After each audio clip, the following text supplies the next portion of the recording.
नमस्कार श्रोते हो, दीपक रेगे कथाकथन चॅनलवर तुम्हा सगळ्यांचं मनापासून स्वागत. श्रोते हो, आज तुम्ही ऐकणार आहात विजय कापडी सरांच्या 2 in 1 या कथासंग्रहातली कथा. पण तत्पूर्वी अजूनपर्यंत तुम्ही जर चॅनल सबस्क्राईब केलं नसेल, तुमच्याकडनं चॅनल सबस्क्राईब करायचं राहून गेलं असेल तर एकच नम्र विनंती की प्लीज चॅनल सबस्क्राईब करा. ऐकूया विजय कापडी सरांच्या 2 in 1 या कथासंग्रहातली कथा. आभाळातून ब्रीफकेस पडते तेव्हा. सकाळची वेळ 10:30ची. विसूभाऊ शितोळे ब्रीफकेस हलवत ऑफिसला जायला निघाले. एवढ्यात आठवलं, आज 31 तारीख, अखेरचा दिवस. आज वजन यंत्रात 25 पैसे टाकून भविष्य काय आहे ते पाहिलं पाहिजे. रस्ता ओलांडून ते दादर स्टेशनच्या 1 नंबर फलाटावरच्या वजन यंत्राच्या दिशेनं निघाले. यंत्रावर उभे राहिले. 25 पैशाचं नाणं सरकवल्यावर टर्र टक्क असा परिचित आवाज झाला. तिकीट बाहेर आलं. तिकीट उलटं करून मोठ्या उत्सुकतेनं विसूभाऊंनी भविष्य वाचलं. चोरांपासून दगा फटका सावधान. विसूभाऊ स्वतःच्या नकळत दचकले. कावऱ्या बावऱ्या नजरेनं त्यांनी आजूबाजूला एखादा चोर दिसतोय का ते पाहिलं. त्यांना सभोवतालची सगळीच माणसं चोरांसारखी दिसायला लागली. त्यांनी स्वतःच्या पॅन्टीच्या खिशात हात घातला आणि 2 रुपयांची नोट मुठीत घट्ट पकडून ठेवली. हातातल्या ब्रीफकेसवरची मूठ अधिकच घट्ट केली. त्यांच्या मनात विचार आला की आपल्याला बँकेतनं 15,000 रुपये काढायचे होते, ते आता काढायचे का नाही काढायचे. पण आज तर आपल्याला टीव्ही घ्यायचा आहे. दुकानदारानं चेक ऐवजी कॅश द्या असं सांगितलंय. पण आजचं भविष्य तर सांगतंय की चोरापासून दगा फटका सावधान. ठीक आहे, आपण सावध राहूया. पैसे व्यवस्थित काळजीपूर्वकरित्या काढू, ब्रीफकेसमध्ये ठेवू, बँकेतनं बाहेर आल्यावर टॅक्सी पकडू आणि सरळ घर गाठू. आणि मग काय, टीव्ही घेऊन टाकायचा. विसूभाऊंनी गेल्या 3 महिन्यांपासून दर महिन्याच्या शेवटच्या दिवशी दादर स्टेशनवरच्या ठराविक वजनाच्या यंत्रात पैसे टाकून भविष्य पाहण्याचा क्रम केलेला होता. ठीक 3 महिन्यांपूर्वी सहज वजन किती आहे हे बघायचं म्हणून त्यांनी यंत्रात पैसे टाकले. कार्डावरचं वजन पाहून झाल्यावर गंमत म्हणून कार्डाच्या मागच्या बाजूचं भविष्य वाचलं. आज तुम्हाला बढती मिळेल. विसूभाऊंनी तिकीट भिरकावून दिलं आणि पुटपुटले, बोडक्याचं मिळतंय प्रमोशन. आले, त्या ऑफिसला आले. पण आल्या बड्या बॉसनं त्यांना आत केबिनमध्ये बोलवून घेतलं. त्यांच्याशी हस्तांदोलन करून त्यांना एक पत्र दिलं. पत्रात चक्क त्यांना वरची जागा देण्यात आल्याचा निर्देश होता. या नव्या जागेप्रमाणे त्यांच्या पगाराचा आकडा कसा डौलदार असेल याची सुद्धा माहिती होती. पत्र वाचून विसूभाऊ आनंदले. आता सेवानिवृत्त होईपर्यंत कसलीही काळजी नव्हती. त्यांना त्या क्षणी वजन यंत्रातनं आलेल्या कार्डवरच्या भविष्यवाणीची आठवण झाली. आपण सहज म्हणून पैसे यंत्रात टाकले आणि यंत्रानं वजनाबरोबर भविष्य सुद्धा बरोबर ऐकवलं. आपण ते तिकीट उगाच फेकून दिलं. संध्याकाळी ऑफिस सुटल्यानंतर ते मुद्दाम फलाटावर आले. डोळे भरून त्यांनी यंत्राकडे बघितलं. सकाळी फेकलेलं तिकीट कुठं दिसतंय का ते पाहून घेतलं. त्यानंतर 1 महिना गेला. अखेरची तारीख आली. सहज गंमत म्हणून विसूभाऊंनी यंत्रात नाणं टाकलं. कार्ड बाहेर आलं. कार्डावर मजकूर होता, विरोधक थंड पडतील. विसूभाऊंना हसू फुटलं. आपला एकमेव विरोधक म्हणजे सखाराम चावरे. आपण हाती घेतलेल्या कुठल्याही कामात टांग अडकवणं हा त्याचा छंद. तो थंड पडेल म्हणजे नेमकं काय होईल. विसूभाऊ ऑफिसमध्ये आले आणि त्यांना थोड्याच वेळात कळलं की सखाराम चावरेची दूर आसाममध्ये गोहत्तीला बदली झाली आहे. आता हा चावरे 4-5 वर्ष कसला परत येतोय. आपल्याला आपल्या योजना मनासारख्या आखायला मिळतील. क्षणार्धात त्यांना वर्तवलेल्या भविष्याची आठवण झाली. ते यंत्र आपलं अगदी अचूक भविष्य वर्तवतं. मग त्यांनी ठरवून टाकलं की दर महिन्याच्या शेवटच्या तारखेला 25 पैशाचं नाणं यंत्रात टाकायचं आणि आपलं भविष्य पाहायचं. आजच्या चोरापासून दगा फटका सावधान या भविष्यामुळे मात्र ते बेचैन झाले. त्यांनी ठरवून टाकलं की आज ऑफिसला जायचंच नाही. सरळ इथून बँकेत जायचं, पैसे काढायचे आणि डीलरकडे जायचं आणि कलर टीव्ही घेऊन घरी. बँकेतून पैसे काढल्यापासून डीलरकडे जाईपर्यंत नेहमीपेक्षा थोडीशी जास्त काळजी घ्यायला हवी. चोरांपासून सावधान असायला हवं. बस. झप झप पावलं टाकत ते बँकेत शिरले. 15,000ची स्लीप भरून त्यांनी पासबुकासकट ती कॅशियरकडे सरकवली. थोड्याच वेळात कॅशियरनं दिलेले पैसे मोजले, ब्रीफकेसमध्ये ठेवले, ब्रीफकेसला चावी लावली आणि ब्रीफकेस काखोटीला मारून ते बँकेच्या बाहेर पडले. टॅक्सीतून जावं असा निर्णय मनाशी घेऊन ते टॅक्सीवाल्याला हाक मारणार तेवढ्यात त्यांच्याजवळ एक जण आला आणि म्हणाला, साहेब तुमच्या पाठीव घाण टाकली कोणीतरी. काय झालंय? कपाळाला आठ्या घालून विसभाऊंनी त्या माणसाच्या कपाळावरच्या उभ्या गंधाकडे बघितलं आणि विचारलं, नाही काय विशेष नाही हो, कोणाची तरी पानाची पिंक पडली तुमच्या पाठीव. तो सांगायला लागला. असं असं म्हणत विसभाऊंनी स्वतःच्या नकळत ब्रीफकेस खाली पायाजवळ ठेवली आणि ते मान वळवून आपल्या पाठीकडे बघायला लागले. एवढ्या त्यांच्या डोळ्यांसमोर 1 रुपयांच्या 2 नोटा आणि 2 रुपयांच्या 3 नोटा हवेत उडत असलेल्या त्यांनी बघितल्या. अहो साहेब तुमच्या नोटा उडताय, सांभाळा की, असं कोणीतरी म्हटल्याचं त्यांना ऐकू आलं. मग ते पुढे गेले. वाऱ्यानं उडणाऱ्या नोटा पकडायला लागले. सगळ्या नोटा पकडण्यात त्यांना यश आलं. नोटा खिशात कोंबत ते मागे फिरले आणि वासून पाहत राहिले, कारण त्यांनी खाली जमिनीवर ठेवलेली ब्रीफकेस त्या क्षणी तिथे नव्हती. त्यांनी मनगटाने डोळे चोळले, समोर बघितलं. ब्रीफकेस खरंच नव्हती. विसुभाऊंना ब्रह्मांड आठवलं. आपली ब्रीफकेस पळवली गेल्याचं त्यांच्या लक्षात आलं. त्यांना कार्डावरच्या भविष्याची आठवण झाली. मटकन ते खाली बसले. त्यांच्या ब्रीफकेसीत वर्तमानपत्र होतं, जेवणाचा डबा होता आणि नुकतेच काढलेले 15,000 रुपये होते. आता काय करायचं? मग ते बेंबीच्या देठापासून ओरडले, चोर चोर चोर. तेवढ्यात माणसं जमली. क्या हुआ विचारायला लागली. विसुभाऊंनी घडलेला प्रकार सांगितला.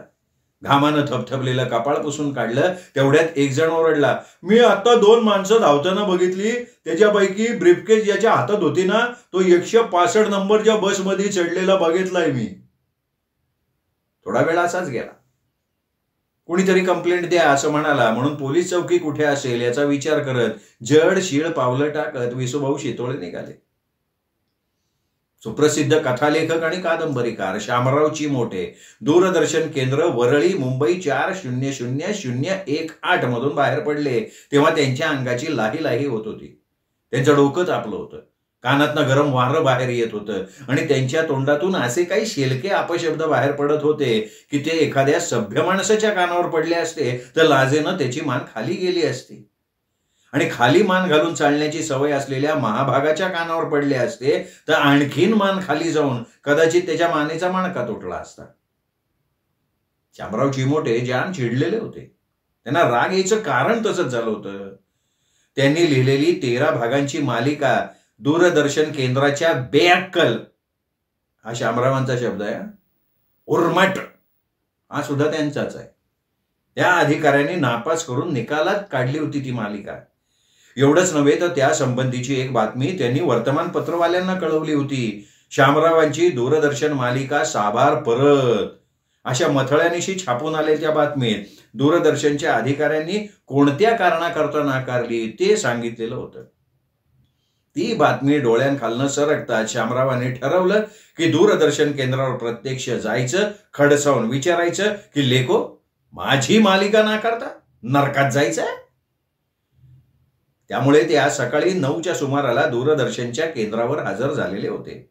संबंधित अधिकाऱ्यांची त्यांची बाचाबाची झाली होती. परिणामी अधिकाऱ्यानं त्यांच्या लिखाणाचं बाळ त्यांच्या समोर आदळून, याचा आम्हाला काळे इतका उपयोग नाही, पण अर्थात याचा अर्थ तुमचं लिखाण चांगलं नाही असं आम्ही इथल्या प्रथेप्रमाणे म्हणत नाही, ते पडद्यावर सादर करणं मात्र आम्हाला जमणार नाही, असे छापील शब्दात त्यांची समजूत काढायचा प्रयत्न केला होता. पण शामरावांचं म्हणणं एवढंच होतं की याआधी हेच निर्माते साधा फोन करून कार्यक्रम करायला आणि वेळ मारून न्यायला सांगत, त्यावेळी आपण त्यांच्या मदतीला धावून जात असू आणि त्या उपकारांची फेड आता ते अशा रीतीनं करतायत.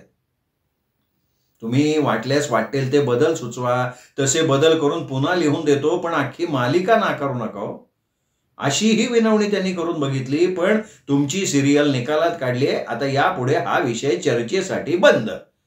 तिथल्या अधिकाऱ्यांनी कानावर हात ठेवून त्यांना सुनावलं आणि त्यामुळे रागारागानं केंद्राबाहेर पडण्या वाचून शामरावांना गत्यंतर नव्हतं.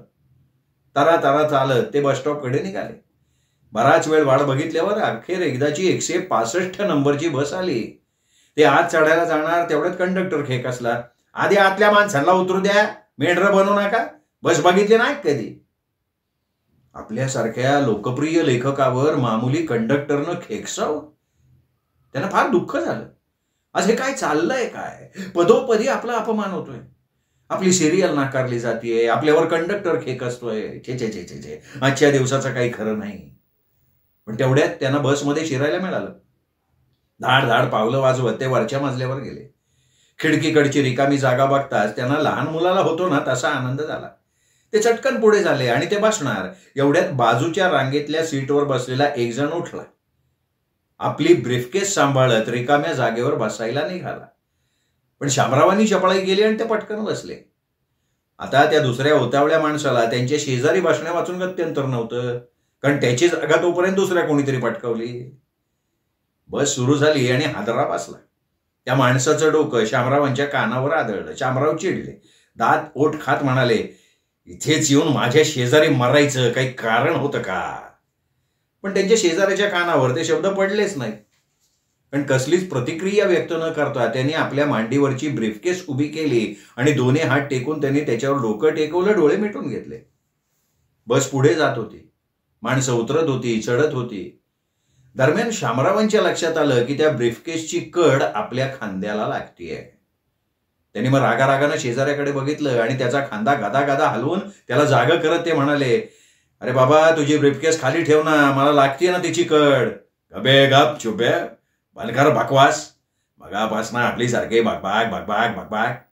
त्यांचा शेजारी त्यांच्यावर खेकसला. आता मात्र शामरावांना रावेना. ते डोळे वटारून त्याच्याकडे बघत म्हणाले, ठीक आहे ठीक आहे, आता पुन्हा तुझी ब्रीफकेस माझ्या खांद्याला लागली ना तर बघ काय बघायचंय, काय करणार, काय करणार? मी काय करणार म्हणून विचारताय? हा, तुम्हाला विचारतो, काय करणार तुम्ही? मी तुझी ब्रीफकेस खिडकी बाहेर फेकून देईन. आणि एवढं म्हणून पुढच्या क्षणी शामरावांनी त्याच्या हातातली ब्रीफकेस हिसकावून घेतली आणि खिडकीतनं खाली भिरकावून दिली. शामरावांचा शेजारी हा वाचून बघत राहिला. आपली ब्रीफकेस खाली फेकल्याचं लक्षात येताच त्यांनी शामरावांची मानगूट पकडली. पण शामराव एक लेखक असले तरी लेचेपेचे नव्हते. त्याने आपल्या हाताचा एक दांडका त्याच्या डोक्यावर असा ठेवून दिला की त्याने डोळे फिरवले, बेशुद्धच झाला तो. मग तीच संधी साधून शामराव उठले, धावत जिन्याजवळ गेले, जिना उतरून खाली उतरले. एवढ्यात एक स्टॉप आला. पटकन खाली उतरले, भराभरा चालत निघाले सुद्धा. इकडे त्यांचा तो ब्रीफकेसवाला शेजारी शुद्धीवर आला. आपल्यावर हल्ला करणारा म्हातारा आसपास दिसत नाही हे बघून तो खाली आला. धावत्या बसमधनं त्यांनी उडी मारली. त्याच्या डोक्यात विचार आला की थोड्या वेळापूर्वी बँकेतनं पैसे काढून बाहेर आलेल्या त्या गृहस्थाला बनवून आपण त्याची ब्रीफकेस पळवली खरी, पण बसमध्ये शेजारी बसलेल्या त्या तिरसट म्हाताऱ्यानं ती खिडकीच्या बाहेर फेकून दिली. आता ती ब्रीफकेस परत कशी मिळवणार? पण लवकर भेटायला येणाऱ्या आपल्या साथीदाराला आपण काय उत्तर देणार? इकडे शेखरचं कुसुमवर प्रेम होतं आणि कुसुम शेखरवर मरत होती. त्या दोघांना लग्न उरकण्याची घाई झाली होती. पण कुसुमचे वडील नानासाहेब डिंगळे यांनी सबूर असा इशारा दिलेला होता. अर्थात नानासाहेबांना शेखर अगदीच पसंत नव्हता अशातली गोष्ट नव्हती. जावई म्हणून तो त्यांना बरा वाटला होता. पण शेखरनं अशी एखादी जगावेगळी आगळी वेगळी कामगिरी करून दाखवावी की आपल्या तोंडाचा आ वाचला पाहिजे अशी त्यांची आपली एकमेव इच्छा. त्यांनी ठरवलं होतं की असं झालं की मग आपण मोठ्या आनंदानं आपल्या कुसुमचा हात त्याच्या हातात देऊ आणि वाजंत्रीवाल्यांना सांगू, चला वाजवा रे वाजवा. पण नानासाहेबांना चकित करून सोडणारी कामगिरी करून दाखवण्याचं शेखरला अद्याप काही जमलेलं नव्हतं. तो आपणहून काही प्रयत्नही करत नव्हता. त्यांनी ठरवलं होतं की सहज जमलं तर काहीतरी करून दाखवावं नानासाहेबांना, उगाच जीवाची घालमेल करून घ्यायची नाही. आता तो कुसुमकडे निघालेला होता. दुपारच्या जेवणाचं आमंत्रण नानासाहेबांनी त्याला दिलं होतं आणि ऑफिसमधनं परस्पर आपण 1 वाजल्याच्या दरम्यान मोटरसायकलवरून येऊ असं शेखरने त्यांना फोन करून कळवलेलं होतं. बरोबर 1:05 असताना तो ऑफिसच्या बाहेर आला. मोटरसायकलवर स्वार झाला, निघाला. वाटेत केवढ्यांदा तरी आवाज झाला तेव्हा तो पहिल्यांदा दचकला. वरून काहीतरी पडलं असलं पाहिजे हे त्याच्या लक्षात आलं. त्यांनी चमकून बाजूला बघितलं तर त्याच्या साईड कारमध्ये एक ब्रीफकेस पडलेली होती. आता ही ब्रीफकेस पडली कुठनं? एवढ्यात पुढे वेगानं जाणाऱ्या डबल डेकर बसकडे त्याचं लक्ष गेलं. या डबल डेकर बसमधनं ब्रीफकेस पडली काय? कसं शक्य आहे? बसमधून ब्रीफकेस पडल्याचं त्यांनी कधी ऐकलेलं नव्हतं. तेवढ्यात ती बस वेगानं पुढे निघूनही गेली, दिसेनाशी सुद्धा झाली. शेखरनी घड्याळात बघितलं, अरे बापरे, 1:10. तब्बल 7 मिनिटं उशीर झाला होता. आणि कुसुमला उशीर झालेला अजिबात खपत नसे. नानासाहेब जितकी मिनिटं उशीर झाला असेल तितक्या आठ्या कपाळावर घालतात. लवकर गेलं पाहिजे रे बाबा. त्यांनी गिअर बदलले, वेग वाढवला. मनातल्या मनात ठरवून टाकलं की आधी जेवायचं आणि नंतर ब्रीफकेसच्या मालकाचा पत्ता लावायचा. आणि तो नाही लागला तर काय करणार? मग गेली ब्रीफकेस उडत. नानासाहेब डिंगळेंनी भिंतीवरच्या घड्याळात बघितलं, 1:10. त्यांनी आपल्या मनगटावरच्या घड्याळात बघितलं, 1:10:03. टक्कल पडल्यामुळे भव्य दिसणाऱ्या त्यांच्या कपाळावर मोजून 10 आठ्या पडल्या. ते शेखरला सांगितल्या वेळी हजर व्हायला काय होतं? दरवेळी हा पठ्ठ्या उशिरा येतो. सांगितलेली वेळ कधी म्हणून पाळत नाही आणि हा म्हणे विशेष कामगिरी करून दाखवणार आहे आणि कुसुमशी लग्न करणार आहे. अरे वा, चे चे चे चे चे चे.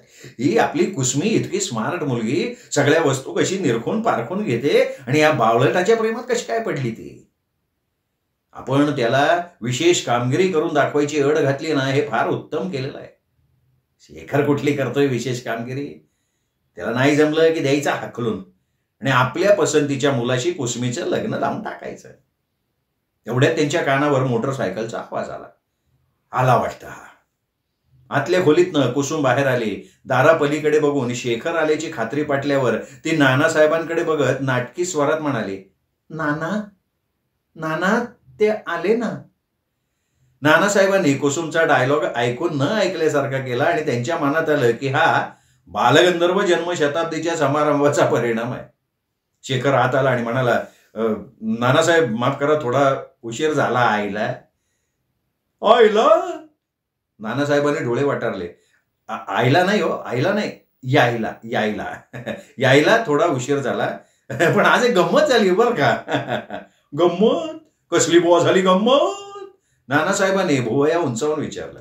काय झालं? हे झालं असं की मी आता येत असताना माझ्या साईड कारमध्ये ही ब्रीफकेस वरून पडली.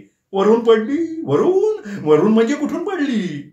अरे माझा अंदाज आहे की बसच्या वरच्या डेकवरनं पडली असावी. कोणीतरी फेकली असेल ती. माझं नशीब चांगलं म्हणून मी वाचलो, नाहीतर ब्रीफकेस माझ्या डोक्यावर पडून माझा कपाळ मोक्ष झाला असता.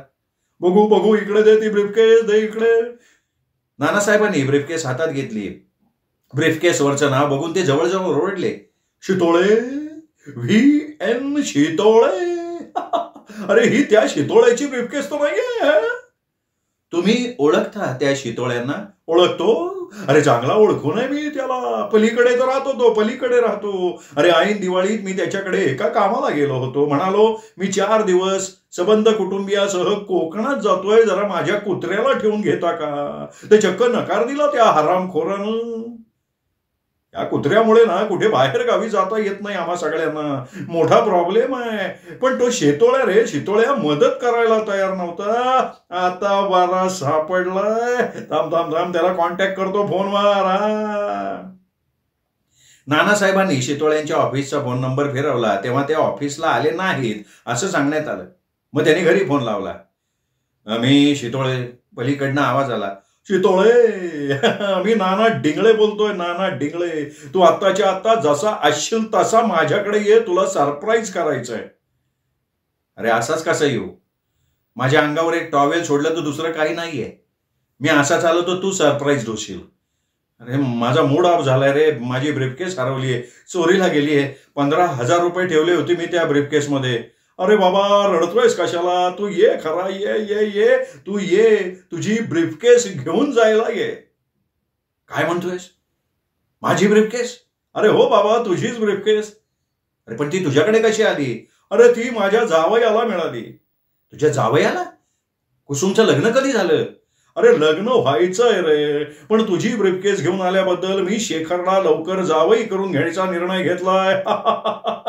असं येतो मी तुझ्याकडे लगेच. निघालोच. पलीकडनं शितोळे म्हणाले. फोन बंद झाला. नानासाहेब शेखरकडे बघत म्हणाले, शाबास शाबास, शितोळेची ब्रीफकेस मिळाली. खूप छान झालं, खूप छान झालं. खूप पैसे आहेत म्हणे या ब्रीफकेसीत. आता मी त्याची ब्रीफकेस त्याच्या हवाली करणार आणि मे महिन्याच्या सुट्टीत त्याच्याकडे कुत्रा ठेवायचा प्रस्ताव मांडणार. आता त्याची ब्रीफकेस शोधून दिल्यामुळे त्याच्यावर माझ्या उपकाराचं ओझं येणार आणि कुत्रं ठेवून घेण्या वाचून त्याला गत्यंतर उरणार नाही. वा वा वा, शेखरराव, तुमच्यामुळे हे जमलं. वा वा वा, तुम्ही कमाल केलीत शेखरराव तुम्ही. शेखरनं कुसुमकडे बघितलं. आता लवकरच शेखर बरोबर संसार थाटायला मिळणार म्हणून कुसुमचा चेहराही फुलला. तेवढ्यात विसूभाऊ शितोळे आले. आल्या त्यांनी आपली ब्रीफकेस ताब्यात घेतली, चावी लावली, ब्रीफकेस उघडली. आतल्या भागात त्यांनी ठेवलेला डबा होता, वर्तमानपत्र होतं, इतर वस्तू होत्या. फक्त 15,000 रुपयांचं ते पुडकं मात्र नव्हतं. हे गेले कुठे? पैसे काढले कोणी? चोरानं पैसे काढून बॅग फेकून दिली का शेखरनी बॅग उघडली आणि पैसे लांपास केले का नानासाहेबांनीच हात मारलाय त्या पैशावर? आता कुसुमच्या लग्नाचं काढलंय नाण्यानी, तेव्हा लग्नाच्या खर्चाला तेवढाच हातभार त्याला. पोलिसात तक्रार करून या सगळ्यांना खडे फोडायला पाठवायचं का? काय रे शितोळ्या, चेहरा का पडला? तुझी ब्रीफकेस तुला मिळाली, तुझीच आहे ना ती, का हा कोणी वेगळा शितोळ्या आहे? नानासाहेबांनी विचारलं. नाही, ब्रीफकेस माझीच आहे, पण आत 15,000 रुपये ठेवले होते ते कुठे आहेत? कुठे आहेत म्हणजे काय? आम्हाला काय माहिती ते कुठे आहेत? तूच तर आमच्या समोर चावी लावलीस आणि ब्रीफकेस उघडलीस ना ती. नाही, ते खरं आहे, मी नाही म्हणत नाही, पण आत माझे पैसे होते ही गोष्टही तितकीच खरी आहे ना. शेखरराव, एक सांगा हो, ही ब्रीफकेस तुम्हाला सापडली कुठे हो? काय सांगतो ना, काय झालं, तुमची ब्रीफकेस बघा अशी आभाळातून पडल्यागत माझ्या साईडकार मध्ये येऊन पडली. अहो, थोडीशी अलीकडे पडली असती तर माझं डोकं फुटलं असतं. असं आभाळातनं पडली? आश्चर्यच आहे. हे बघ, तू असं का नाही करत? काय करू म्हणतोस आता? तू बँकेच्या मॅनेजरला इथनं फोन कर. कदाचित असं तर झालं नसेल. अरे आता असं म्हणजे कसं? म्हणजे शक्यता सांगतो बरं का, मी शक्यता, पण नेमकं असंच घडलं असेल असंही काही सांगता येणार नाही. अरे तू सांग ना बाबा, खरं तुझा रडका सूर बंद केला तर सांगेन. किती पिर. बरं सांग बाबा. हे बघ, तू कॅशियरकडनं ना पैसे घेतलेच नसशील. तुला असा भास झाला असेल की तू पैसे घेतले. नाही रे, नाही, उगाच काय, असं कसं शक्य आहे? मला आठवतंय ना, त्यांनी मला पैसे दिले, मी माझी ब्रीफकेस उघडली, पटकन पैसे ठेवले, ताबडतोब बंद केले. हे बघ, मी खात्रीने सांगतोय, त्यांनी तुला पैसे दिले, पण तू ते ब्रीफकेसीत ठेवले नाहीस. उघडलेली ब्रीफकेस बंद केलीस, घाई गडबडीत निघालास, पैसे तिथेच. आता असं कर, इथनं बँक मॅनेजरला फोन लाव, पैसे तिथे असले तर तो सांगेल तुला. नानासाहेबांच्या या प्रस्तावामुळे विसूभाऊंना थोडा धीर आला. थोडा वेळ विचार केल्यानंतर तर त्यांची खात्री पटली की पैसे आत न ठेवता आपण ब्रीफकेस बंद केली.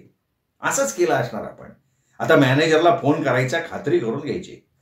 इकडे नानासाहेबांनी मनातल्या मनात देवाजवळ साकडं घातलं की देवा रे देवा, माझा तर्क खरा ठरू दे बाबा, म्हणजे यंदाच्या मे महिन्यात कुत्रा विसूभाऊकडे ठेवून आंबे फणस खायला सहकुटुंब सहपरिवार गावाला पळता येईल. नानासाहेबांच्या चेहऱ्यावरचे भाव बघून शेखरला वाटलं, बास, आपल्या हातून अखेर नानासाहेबांना हवी असलेली कामगिरी पार पडली. आता कुसुम आपली. नानासाहेबांच्या दर्शन खोलीतलं वातावरण कसं अगदी प्रसन्न, आनंदी आणि उत्साहपूर्ण झालं. दरम्यान विसूभाऊने बँक मॅनेजरचा फोन नंबर फिरवला. अहो सुकटणकर, मी बोलतोय. मी म्हणजे कोण बुवा? पिढाच आहे साली. मी व्हीएन शितोळे, तुमच्याकडे खातोय. Saving bank account number 411. बरं, 411 सांगा बघ, तुम्हाला काय करायचं आहे चट्टा दिवशी सांगा. अहो काय झालं, आज मी तुमच्या बँकेत पैसे काढायला आलो होतो. मी स्लिप आणि पासबुक दिलं कॅशियरकडे, पण काय सांगू तुम्हाला, मी पैसे घेतलेच नाहीत हो त्याच्याकडनं. गंमतच झाली ती. त्यांनी हा मॅटर रिपोर्ट केला असेल तुमच्याकडे, नाही का?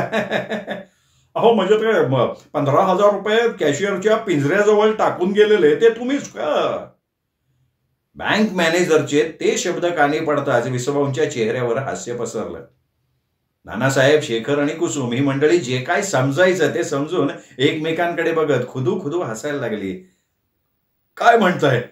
विसूभाऊ मध्येच एकदा मोठ्यांदा ओरडले. काय हो, काय झालं? सगळ्यांनी कोरस मध्ये विचारलं. मग रिसिव्हर खाली ठेवून विसूभाऊ धो रडत म्हणाले, ओ तो बँक मॅनेजर सुखटणकर म्हणतोय की मी गेल्यावर म्हणे त्यांच्या बँकेवर दरोडा पडला आणि दरोडेखोरांनी 10 लाख रुपये पळवले, त्यात माझे 15,000 रुपये सुद्धा होते म्हणे. एवढं सांगून विसोबा मट्ट दिशी खाली बसले आणि त्यांच्याकडे बघत नानासाहेब, शेखर आणि कुसुम ही मंडळी धापदिशी सोफ्यावर कोसळली. श्रोते हो, ही होती विजय कापडी सरांची कथा. कशी वाटली कमेंट करून जरूर कळवा.